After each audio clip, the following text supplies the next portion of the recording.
ಏನು ಇವತ್ತಿನ ದಿನ ದರ್ಶನ್ ಅವರು ನಮ್ಮ ಒಕ್ಕಲಿಗ ಸಮುದಾಯದ ಯುವ ನಾಯಕ ಅಂತಲೇ ಹೇಳ್ಬೋದು. ಉಮಾಪತಿ ಗೌಡ್ರ ಬಗ್ಗೆ ಒಂದು ಹೇಳಿಕೆ ಕೊಟ್ಟಿದ್ದಾರೆ, ತಗಡು ಅಂತ ಹೇಳಿ. ಇದು ಬಹಳ ಖಂಡನೀಯ.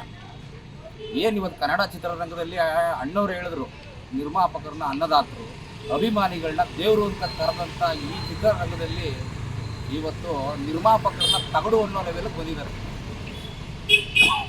ಇದು ನಿಜವಾಗ್ಲೂ ನಮ್ಮ ರಾಜ್ಯದಲ್ಲಿ ಇಂದು ನಾವು ಸಪೋರ್ಟ್ ಮಾಡಬೇಕು. ನಮ್ಮ ಸಮುದಾಯ ಏನು ಇವತ್ತು ಈ ದೇಶಕ್ಕೆ ಅನ್ನ ಹಾಕುವಂಥ ಸಮುದಾಯ ಅಂತ ಯಾವುದರ ಒಂದಿದ್ರೆ ನಮ್ಮ ಒಕ್ಕಲಿಗ ಸಮುದಾಯ.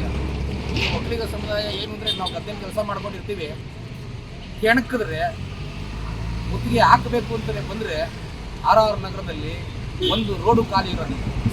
ನಾವು ನೇಗ್ಲು ಕೆಲಸ ಮಾಡ್ತಾ ಇರ್ತೀವಿ, ಗದ್ದೆಯಲ್ಲಿ ನೇಗ್ಲು ಹೊತ್ಕೊಂಡು ಬಂದು ನಾವು ರೋಡಲ್ಲಿ ಕುತ್ಕೊಂಡ್ರೆ ಆ ಪರಿಣಾಮನ ಇದೇ ಈ ದರ್ಶನ್ ಅವರೇ ಅನುಭವಿಸ್ಬೇಕಾಗುತ್ತೆ. ಎಚ್ಚರಿಕೆ. ಇವತ್ತು ಏನು ನಮ್ಮ ನ್ಯೂಸ್ ಫಸ್ಟ್ ನಿರ್ಭೀತಿಯಿಂದ ನಿಮ್ಮ ಪರವಾಗಿ.